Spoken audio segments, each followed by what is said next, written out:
Once we get into July, August, the average high makes it into the upper 90s. Today, though, we stuck with the low 90s. 93 is where we ended up.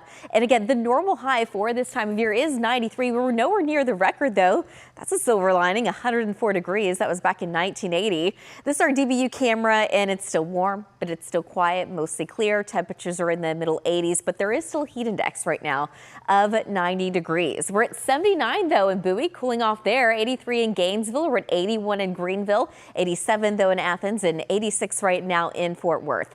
Tonight, we're going to be staying mostly clear. The wind will let up a little bit. It's still going to be out of the south between about 5 to 15. It's still going to be pretty humid. Temperatures will be dropping down into the mid and upper 70s by tomorrow morning. So we're staying warm, dropping down to about 78 degrees in Denton, 75 in Dallas, 77 in Greenville, and 76 tomorrow morning in Granbury. But tomorrow afternoon, it's going to get hot again. We're going to be back in the low to mid 90s for a lot of us. The normal is still 93 degrees, and we stay there. That's the normal for at least the next 3 to 4 days at least. But 94 is what I'm forecasting for Dallas. So 95 in McKinney, 91 in Terrell, 94 in Decatur, and 95 tomorrow afternoon in Mineral Wells.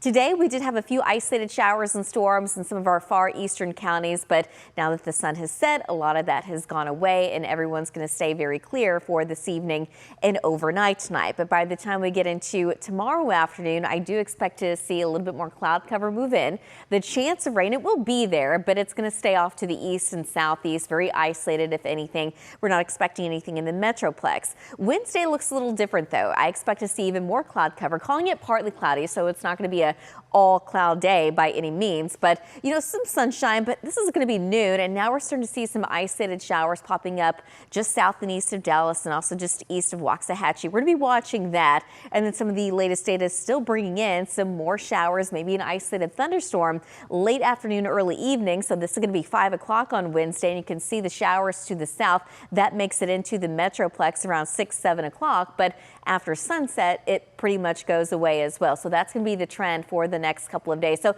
there is a chance of rain eventually, and that could impact our temperatures. Tonight, though, staying mostly clear. It's going to stay warm. It's going to stay muggy. Temperatures drop down into the mid 70s. Tomorrow afternoon, not a whole lot of change. It's going to be mostly sunny. It's going to be hot. It's going to be humid again. 94 degrees. The heat index reaching at around 100 degrees. And the heat index is going to stay around 100 degrees for the rest of the week. The exception being on Wednesday, with the cloud cover moving in and the chance of rain at about 10% coverage, highs in the low 90s. The heat index may only make it into the upper 90s. So I'm really reaching here. But by the time we get into the weekend, temperatures climb into the mid and upper 90s. And then looking at the second half of the 14-day, we also have another chance of rain as we start out July. It looks like there on July 1st, another 10% coverage of rain and storms. July 4th is also on the 14-day, and it's always nice to at least not see any rain around the holiday so that, you know, people can actually enjoy the holiday and be outdoors. But you may want to limit that time outdoors in the afternoon, because right now it's looking like mid 90s.